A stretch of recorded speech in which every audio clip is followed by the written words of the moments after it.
बिस्मिल्लाहिर्रहमानिर्रहीम। अस्सलाम वालेकुम डियर स्टूडेंट्स। ऑनलाइन सेशन में लेक्चर नंबर 1 में हम सेकेंड ईयर के फ़िज़िक्स का चैप्टर नंबर 20 जो है वो स्टार्ट कर रहे हैं, जिसका नाम है आपके साथ न्यूक्लियर फ़िज़िक्स। ठीक है। सो इस चैप्टर में सबसे पहले हम थोड़ा सा नॉर्मल टच देंगे एटॉमिक मॉडल को। ठीक है। रदरफोर्ड का जो एटॉमिक मॉडल था, तो उसको थोड़ा सा टच दे के फिर हम न्यूक्लियस की तरफ चले जाएंगे। तो वो टच जो है ऑलरेडी आप बार बार पढ़ चुके हैं कि आपके साथ जो रदरफोर्ड एटॉमिक मॉडल है उसमें न्यूक्लियस जो होता है, न्यूक्लियस आपके साथ जो है सेंट्रल बॉडी होती है। ठीक है।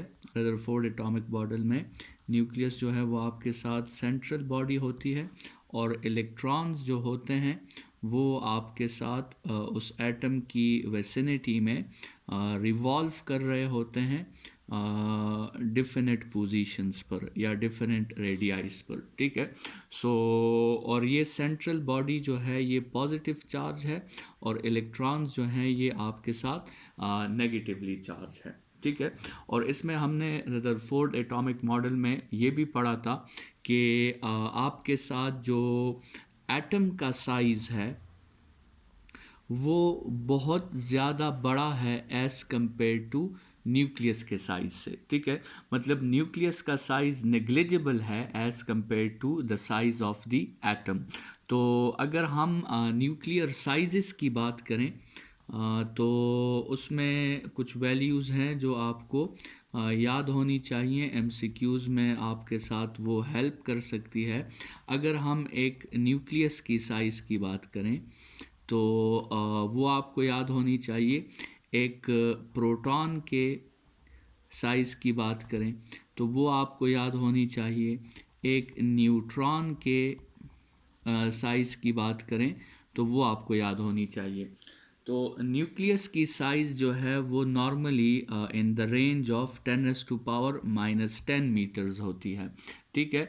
और फिर उसके बाद जो है न्यूट्रॉन की साइज़ 10⁻⁻14 मीटर्स होती है और प्रोटॉन की साइज़ 10⁻⁻15 मीटर्स होती है। मतलब न्यूट्रॉन की जो साइज़ है वो प्रोटॉन से थोड़ी सी ज़्यादा है। 10 टाइम्स जो है वो प्रोटॉन की साइज़ न्यूट्रॉन से ज़्यादा है। और न्यूक्लियस की साइज़ अगर न्यूट्रॉन के साथ कंपेयर की जाए तो न्यूक्लियस की साइज़ न्यूट्रॉन से 10⁻⁴ टाइम्स ज़्यादा है और न्यूक्लियस की साइज़ जो प्रोटॉन से है वो 10⁵ टाइम्स ज़्यादा है। ठीक है। तो ये न्यूक्लियर साइजेज़ आपको याद होने चाहिए। और जनरली ये न्यूक्लियर साइजेज़ जो है जो हम बात कर रहे हैं, जिस एटम को हमने स्टैंडर्ड लिया हुआ है वो मेजॉरिटी केसेस में वही कार्बन 12 का एटम स्टैंडर्ड लिया जाता है, जिसको नॉर्मली केमिस्ट्री में भी आपके साथ स्टैंडर्ड लिया जाता है। ठीक है। सो ये न्यूक्लियर साइजेस जो है इसका आपको आइडिया होना चाहिए। दूसरी चीज़ जो इस चैप्टर में दूसरा टॉपिक है वो फिर इसके बाद है आइसोटोप्स। ठीक है। आइसोटोप्स का आपको पता होना चाहिए। आइसोटोप्स में हमने कहा था कि ये उसी सेम एलिमेंट के वो एटम्स होते हैं जिसका एटॉमिक नंबर जो है, एटॉमिक नंबर तो आपके साथ उन एटम्स का सेम हो। ठीक है। लेकिन एटॉमिक मास जो है वो इन एटम्स का डिफरेंट हो। एटॉमिक मास जो है वो डिफरेंट हो। तो ऐसे एटम्स को फिर हम कहते हैं कि ये एक दूसरे के आइसोटोप्स हैं। या आप सिंपली कह सकते हैं कि प्रोटॉन्स की तादाद जो है, नंबर ऑफ प्रोटॉन्स, वो आपके साथ सेम हो और न्यूट्रॉन्स की तादाद जो है वो आपके साथ डिफरेंट हो। ठीक है। तो ऐसे एटम्स को फिर हम आइसोटोप्स जो हैं वो कहते हैं। ठीक है। जैसे आपके साथ प्रोटियम है। ठीक है। जिसमें आपके साथ एक प्रोटॉन होता है और फिर आपके साथ ड्यूट्रियम है जिसमें आपके साथ प्रोटॉन तो वही एक होता है लेकिन साथ में एक न्यूट्रॉन भी होता है, ठीक है। और फिर आपके साथ ट्रीटियम है जिसमें प्रोटॉन तो वही एक है लेकिन आपके साथ न्यूट्रॉन्स जो हैं वो 2 न्यूट्रॉन्स हैं, और प्रोटियम में एक भी न्यूट्रॉन नहीं है, 0 न्यूट्रॉन्स हैं। तो ये सारे जो है आपके साथ हाइड्रोजन के आइसोटोप्स हैं, ठीक है। इसी तरह और भी आपके साथ हर एलिमेंट के आइसोटोप्स होते हैं। जैसे आपके साथ क्लोरीन है, तो आपके साथ क्लोरीन में जो है वो क्लोरीन 35 भी है, ठीक है। क्लोरीन 36 भी है, क्लोरीन 37 भी है, और क्लोरीन 39 भी है, ठीक है। सो ये डिफरेंट आपके साथ आइसोटोप्स हो सकते हैं किसी एलिमेंट के, और उसकी डिफिनीशन ये है कि उसमें एटॉमिक मास जो है वो डिफरेंट होता है और एटॉमिक नंबर जो है वो सेम रहती है, या प्रोटॉन्स की तादाद सेम रहती है और न्यूट्रॉन्स की तादाद जो है वो डिफरेंट होती है, ठीक है। इन्हीं आइसोटोप्स को आप एक दूसरे से सेपरेट कर सकते हैं, और इस पे हमने प्रीवियस लेक्चर्स में भी लेक्चर चैप्टर नंबर 13 में हमने इस पे बात की थी कि मैग्नेटिक फील्ड के हेल्प से आप जो है आइसोटोप्स को एक दूसरे से सेपरेट कर सकते हैं, और वहाँ पे हमने उस डिवाइस को जनरली सेंट्रीफ्यूज या साइक्लोट्रॉन का नाम दिया था, जिसके हेल्प से आप आइसोटोप्स को एक दूसरे से अलग कर सकते हैं। जिस डिवाइस को specifically for this purpose use किया जाता है कि उससे हम आइसोटोप्स को एक दूसरे से अलग कर सके, उस डिवाइस का नाम है मास स्पेक्ट्रोग्राफ। तो नेक्स्ट जो टॉपिक है हमारा इस चैप्टर में वो है मास स्पेक्ट्रोग्राफ,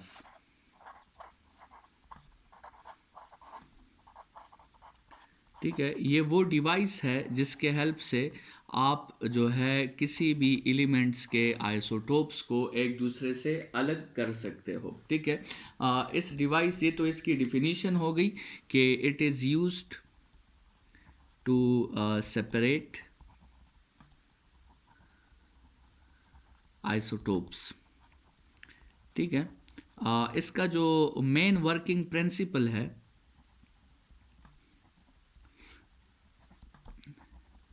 वो वही आपके साथ जो है चैप्टर 13 में जो हमने पढ़ा था कि मैग्नेटिक फोर्स जो होता है किसी मूविंग चार्ज पे, उसका फार्मूला होता है QVB साइन थीटा, और यही मैग्नेटिक फोर्स जो है वो किसी मूविंग चार्ज पे सेंट्रीपिटल फोर्स का रोल प्ले करता है। तो जैसे ही मैग्नेटिक फोर्स अप्लाई होना शुरू हो जाता है, वो moving charge uniform circular motion करना शुरू कर देती है, और आइसोटोप्स का जो रोल है वो फिर वहाँ पे आता है कि वो रेडियस ऑफ रोटेशन का मास ऑफ द आइसोटोप के साथ एक रिलेशन बनता है, जो मेरे ख्याल में इनवर्स रिलेशन था या डायरेक्ट था, अभी पता चल जाएगा। लेकिन जब मास डिफरेंट होता है तो उसका जो रेडियस होगा वो भी डिफरेंट होगा। तो इसी हेल्प से आप जो है वो आइसोटोप्स को एक दूसरे से सेपरेट कर सकते हैं। रिलेशन मेरे ख्याल में वो डायरेक्ट रिलेशन था मास और रेडियस का। तो ये वो मेन वर्किंग प्रिंसिपल है जिसके हेल्प से आप जो है वो आइसोटोप्स को एक दूसरे से अलग कर सकते हैं। तरीका क्या है? तरीका ये है कि फ़र्ज़ करें आपके साथ 3 एटम्स हैं। एक आपके साथ एटम है प्रोटियम का, दूसरा एटम है ड्यूट्रियम का, और तीसरा एटम है ट्रीटियम का। ये हाइड्रोजन के 3 आइसोटोप्स की बात कर रहे हैं। हर एक में इलेक्ट्रॉन, रिवॉल्विंग इलेक्ट्रॉन एक ही है। अब जो प्रोटियम है उसमें एक प्रोटॉन है, ड्यूट्रियम में एक प्रोटॉन है और एक न्यूट्रॉन है, और ट्रीटियम में एक प्रोटॉन है और 2 न्यूट्रॉन्स हैं, ठीक है। फ़िलहाल आप इस तीनों को देखें तो ये तीनों न्यूट्रल हैं, क्योंकि प्रोटियम का चार्ज भी +1 और -1 0, ड्यूट्रियम का चार्ज भी +1 और -1 0, ट्रिटियम का चार्ज भी +1 और -1 0। सबसे पहले काम हमने ये करना है कि हमने इन तीनों से एक एक इलेक्ट्रॉन निकाल लेना है। तो ये जो इलेक्ट्रॉन है प्रोटियम से भी निकल जाएगा, ये जो इलेक्ट्रॉन है ड्यूट्रियम से भी निकल जाएगा, ये जो इलेक्ट्रॉन है ट्रिटियम से भी निकल जाएगा। तो अब इन तीनों आइसोटोप्स पे क्या आ जाएगा, तीनों आइसोटोप्स पे चार्ज आ जाएगा, और ये चार्ज जो है ये तीनों आइसोटोप्स का इक्वल है। ठीक है। अच्छा, अब ज़रा यहाँ पे हम थोड़ी सी कैलकुलेशन कर लेते हैं कि ये चार्ज प्रोड्यूस करने की और इक्वल चार्ज प्रोड्यूस करने की ज़रूरत जो है वो हमें क्यों पड़ी, हमने ये चार्ज क्यों प्रोड्यूस किया। तो स्टूडेंट्स, हमने कहा था कि जब भी किसी चार्ज पे मैग्नेटिक फोर्स अप्लाई होता है तो उस मैग्नेटिक फोर्स का फार्मूला है QVB साइन थीटा और साथ में था n यूनिट वेक्टर। ठीक है। और ये मैग्नेटिक फोर्स जब मैक्सिमम अप्लाई होगा तो मैक्सिमम मैग्नेटिक फोर्स का फार्मूला होगा QVB। और हमने कहा था कि इसी मैग्नेटिक फोर्स ने रोल प्ले करना है सेंट्रीपिटल फोर्स का, तो सेंट्रीपिटल फोर्स का फार्मूला है mv²/r।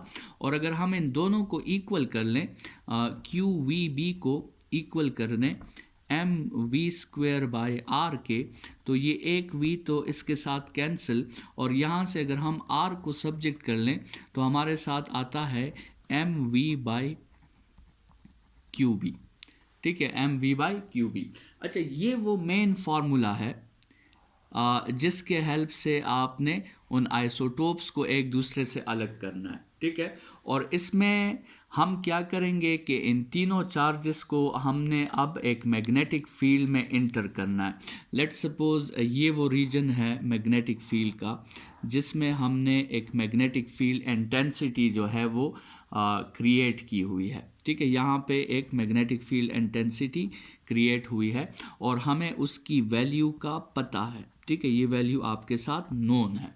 तो इसका मतलब B जो है यहाँ पे, ये B जो है ये सब के लिए सेम है। ठीक है, QB सब के लिए सेम होगा, तो QB सब के लिए सेम है, B भी सब के लिए सेम है। वेलोसिटी भी अगर आप सबको सेम दे दें, मतलब इन सब चार्जेस को आप एक्सेलरेट करें एक ख़ास वेलोसिटी तक, ठीक है, इन सब को इक्वल वेलोसिटी दे, और आप इन्हें एक्सेलरेट कैसे करेंगे ख़ास वेलोसिटी तक, आपने इस रीजन में मैग्नेटिक फील्ड से पहले इस रीजन में आपको इलेक्ट्रिक फील्ड प्रोवाइड करनी होगी। और वो इलेक्ट्रिक फील्ड जो है, लेट्स सपोज आपने यहाँ पे नेगेटिव टर्मिनल दे दिया और यहाँ पे पॉजिटिव टर्मिनल दे दिया, तो ये सारे चार्जेस जो हैं, चूंकि ये खुद पॉजिटिव है तो ये उस नेगेटिव की तरफ एक्सेलरेट करना शुरू कर देंगे। तो जब ये एक्सेलरेट करेंगे तो इनकी वेलोसिटी बढ़ेगी, इनकी काइनेटिक एनर्जी बढ़ेगी, तो इसकी स्पीड बढ़ेगी, तो इन सब को एक ख़ास स्पीड तक पहुंचा के हम इसको मैग्नेटिक फील्ड में एंटर कर देते हैं। ठीक है, ये आपने पोटेंशियल डिफरेंस में चैप्टर 1 में हमने पढ़ा था कि इस पोटेंशियल डिफरेंस को हम यूज़ कर सकते हैं एज अ चार्ज एक्सेलरेटर, और इसके डोमेन में हमने एक फार्मूला पढ़ा था, अगर आपको याद हो, कि kinetic energy is equal to Q delta V, जिससे काइनेटिक एनर्जी का अपना एक यूनिट भी आया था इलेक्ट्रॉन वोल्ट। ठीक है, सो इस इलेक्ट्रिक फील्ड को या पोटेंशियल डिफरेंस को हम यूज़ कर सकते हैं टू प्रोड्यूस या to give a velocity to these 3 charges, और जब उसे वेलोसिटी मिल जाएगी हमारी चॉइस की, तो फिर हम उसे मैग्नेटिक फील्ड में एंटर कर देंगे। तो इस फार्मूला के मुताबिक अगर ये बाकी 3 चीज़ें कांस्टेंट है तो फिर रेडियस का ताल्लुक मास के साथ वो डायरेक्ट आता है, और इसका मतलब ये है कि मास जो है सबसे ज़्यादा ट्रिटियम का है, तो ट्रिटियम जो है वो सबसे आउटर रेडियस में रिवॉल्व करना शुरू कर देगा, उसका रेडियस सबसे बड़ा होगा। उसके बाद ड्यूट्रियम उससे छोटे रेडियस में रिवॉल्व करना शुरू कर देगा, और प्रोटियम सबसे छोटे रेडियस में रिवॉल्व करना शुरू कर देगा। तो इसके हेल्प से आप क्या कर सकते हो कि आप तीनों आइसोटोप्स को एक दूसरे से डिफरेंशिएट कर सकते हो, और इस डिवाइस को कहा जाता है मास स्पेक्ट्रोग्राफ। ठीक है, तो इस डिवाइस के हेल्प से आप जो है वो बहुत से आइसोटोप्स को एक दूसरे से अलग कर सकते हो। स्टूडेंट्स, ये वेलोसिटी अगर आपने फाइंड करनी है, ठीक है, मतलब एक चार्ज को आप एक्सेलरेट कर रहे हैं, तो एक्सेलरेट करने के लिए वो किस वेलोसिटी तक पहुंच जाएगी, अगर वो वेलोसिटी आप फाइंड करना चाहते हैं तो इसी फार्मूला से आप उस वेलोसिटी को भी फाइंड आउट कर सकते हैं। इसको अगर हम फर्दर थोड़ा सा सॉल्व करें तो हम लिख सकते हैं half M V square is equal to Q delta V. Students, ये जो v है ये वोल्टेज है और ये वाला v जो है ये वेलोसिटी है। ठीक है, इसमें कंफ्यूज नहीं करना। अच्छा, हमने v को सब्जेक्ट करना है, तो ये 2 जो है ये मल्टीप्लाई हो जाएगा 2q delta v divided by m, और उसके ऊपर क्या आ जाएगा, उसके ऊपर एक अंडर द रूट भी आपके साथ आ जाएगा। तो अगर चार्ज का आपको पता हो, इस पोटेंशियल डिफरेंस का आपको पता हो, और साथ में आपको मास का पता हो, तो आप वैल्यूज पुट करके जो है वो वेलोसिटी मालूम कर सकते हैं, जिस वेलोसिटी से ये चार्ज पार्टिकल जो है मैग्नेटिक फील्ड में आपके साथ एंटर होगा। ठीक है, तो अच्छा, ये वेलोसिटी यहाँ से उठा के फिर आप यहाँ पे से पुट भी कर सकते हैं। ठीक है, और अगर वो आप कैलकुलेशन करना चाहें तो उससे एक दूसरा फार्मूला भी रेडियस का हमारे साथ आ सकता है, तो ज़रा उसे देखने की कोशिश करें। आर जो है, अच्छा ये एम बाई क्यू बी को मैंने अलग लिख दिया, इस एम बाई क्यू बी को, और यहाँ पे मैंने वो वी की वैल्यू पुट कर दी 2q delta voltage by M. ठीक है, अच्छा फ़िलहाल मैं इस तरह करता हूँ कि इसको अंडर रूट से निकालने के लिए मैं स्क्वेयरिंग ले लेता हूँ। ठीक है, सो मेरे साथ आ जाएगा R square is equal to M square by Q square B square, और यहाँ पे ये पूरा सिलसिला अंडर रूट ख़त्म हो जाएगा, so 2q delta V by M. ठीक है, ये आपके साथ बच जाएगा। अब इसमें आप कैंसलेशन भी कर सकते हैं, ये एक एम स्क्वेयर के साथ काट सकते हैं, ये क्यू स्क्वेयर के साथ काट सकते हैं, तो आपके साथ नया फार्मूला बच जाएगा R square is equal to M delta V, 2m delta V, 2m delta V, ठीक है, divided by Q B square, Q B square. ठीक है, और इस पे दोबारा जो है वो आप अंडर रूट्स ले सकते हैं, तो दोबारा अंडर रूट्स लेंगे तो आपके साथ जो है वो आर का एक दूसरा फार्मूला आ जाएगा, और इस पे आप दोबारा अंडर रूट लेकर तो फार्मूला बन जाएगा 2m delta V divided by Q B square. अच्छा, ये फार्मूला उस वक्त आपने यूज़ करना है स्टूडेंट्स जब आपको गिवन डेटा में वेलोसिटी की वैल्यू ना गिवन हो। अगर वेलोसिटी की वैल्यू गिवन है तो फिर तो आप ये रेडियस का फार्मूला भी यूज़ कर सकते हैं, लेकिन अगर वेलोसिटी की वैल्यू गिवन नहीं है और वेलोसिटी की जगह आपको पोटेंशियल डिफरेंस की वैल्यू गिवन है, तो फिर आप रेडियस के लिए ये फार्मूला जो है ये भी आप चूज़ कर सकते हो। तो इस चैप्टर में हमने सबसे पहले जो है वो एटॉमिक मॉडल पे थोड़ी सी बात कर ली, रदरफोर्ड एटॉमिक मॉडल पे। उसके बाद हमने आइसोटोप्स की डिफिनीशन पढ़ी, और आइसोटोप्स की डिफिनीशन के बाद हमने बात की आइसोटोप्स को सेपरेट करने के डिवाइस पर, जिसको हम मास स्पेक्ट्रोमीटर कहते हैं। ठीक है, इस चैप्टर के आज के लेक्चर के लास्ट टॉपिक में हम ज़रा न्यूक्लियर मासेस पे बात करेंगे कि न्यूक्लियर मासेस जो हैं वो जो इम्पोर्टेंट वो कंपोनेंट्स हैं न्यूक्लियस के, उनके मासेस का भी आपको पता होना चाहिए। ठीक है, वो भी एमसीक्यूज़ के लिए बहुत इम्पॉर्टेंट है, उसके क्वेश्चंस आते हैं। तो ये आज के लेक्चर का लास्ट टॉपिक होगा, न्यूक्लियर मासेस। ठीक है, तो स्टूडेंट्स आपको कम से कम प्रोटॉन के मास का पता होना चाहिए, ठीक है। आपको न्यूट्रॉन के मास का पता होना चाहिए और आपको इलेक्ट्रॉन के मास का पता होना चाहिए। और ये जो तीनों मासेस हैं ये आपको किस किस यूनिट में पता होने चाहिए। सबसे पहले तो जो मास का स्टैंडर्ड एसआई यूनिट है जिसको हम केजी कहते हैं, तो सबसे पहले तो आपको इनके मासेस का पता होना चाहिए केजी में, ठीक है।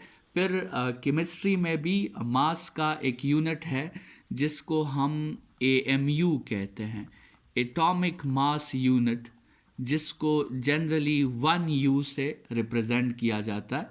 और जनरली इसको डिफ़ाइन करने का आसान तरीका ये है कि एक प्रोटॉन के मास को हम 1U कहते हैं, ठीक है।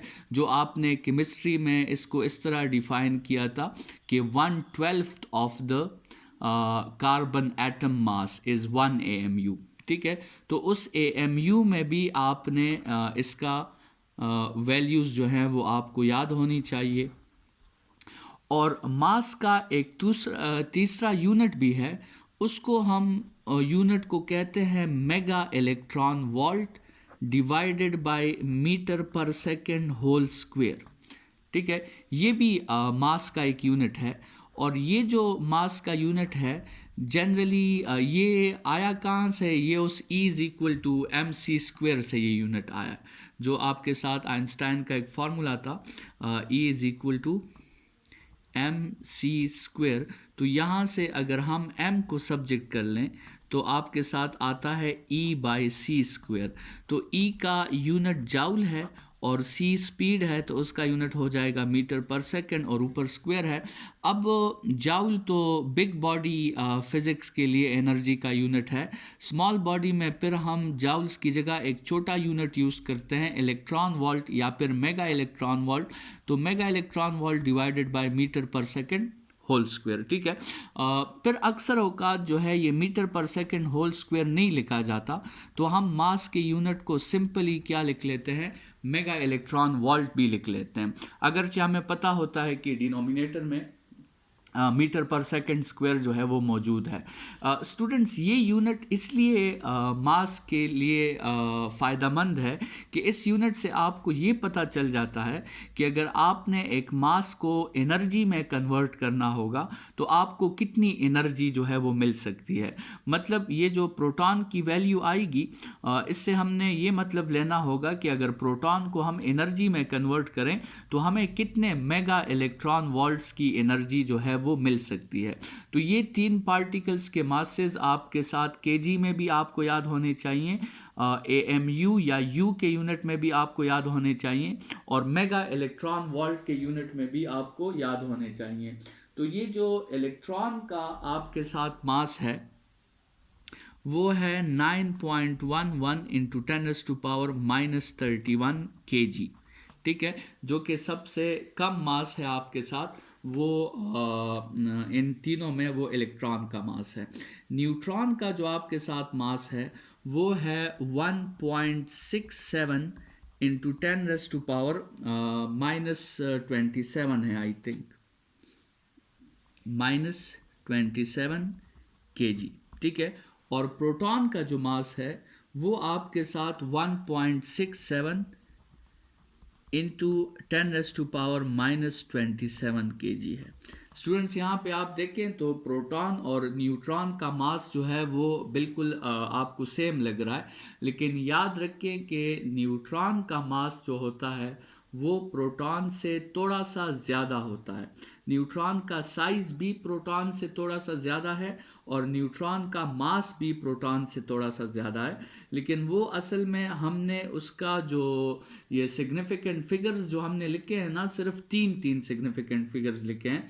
इसका अगर चौथा सिग्निफिकेंट फिगर भी हम मेंशन करते तो वहाँ से हमें पता चल जाता कि दोनों के मासेस डिफरेंट हैं, क्योंकि न्यूट्रॉन का जो फोर्थ सिग्निफिकेंट फिगर है वो 4 है और प्रोटॉन का जो फोर्थ सिग्निफिकेंट फिगर है वो 2 है।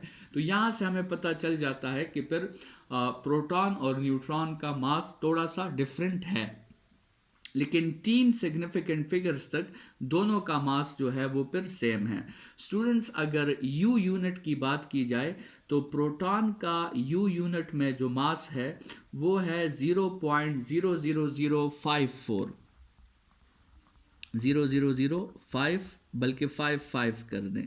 यू प्रोटॉन का मास है 0.00055 यू, ठीक है।